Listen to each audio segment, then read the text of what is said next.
Well, let's talk to Cornelia Meyer, who's an independent economist and energy analyst. Cornelia, good to see you. First of all, for those of us who know nothing about this, how significant is Cambo's North Sea oil field?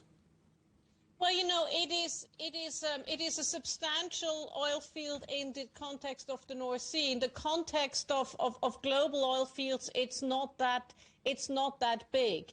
In the context of the UK paying $11.3 billion a year to Norway for oil and gas, $3.7 billion a year for oil and gas to Russia, and $675 million a year to Qatar for liquefied natural gas, well, it does matter. It has some materiality. OK, well, that being the case, Shell says that the economic case for investment here was not strong enough.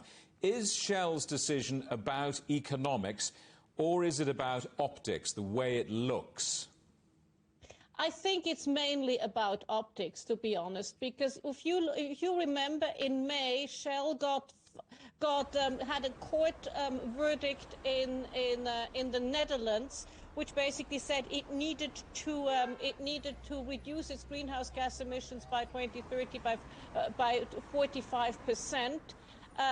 Which were Friends of the Earth launched, and it's now trying to relocate its headquarters to the UK. So Shell has really been, you know, under the gun, so to speak, in terms of the whole environmental considerations, as have most of the major oil and gas companies. Well, this is what net zero looks like, doesn't it? Not drilling for oil and gas, even if it's local and even if it's huge in quantity.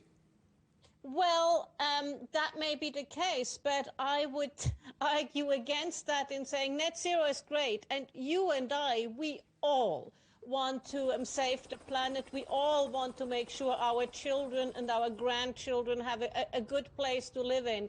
But until we get there, you know, this is a major transition. Until we make that transition, we still need some oil, and we especially need gas for power generation, because especially as we're going towards net zero, we want to electrify traffic.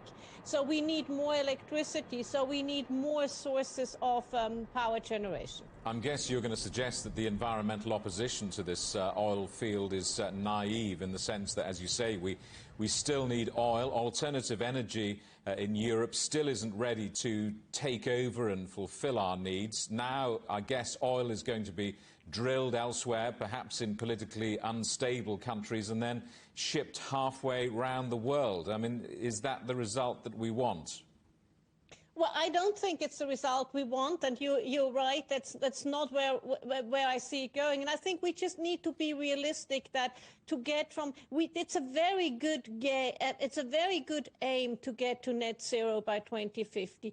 But we really need to look at the roadmap, and we need to see how fast can we realistically get everything onto renewable energy.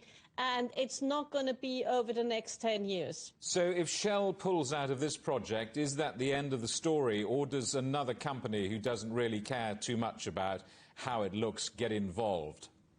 Well, you know, Shell only owns 30% of the project, so the majority owner will find other companies.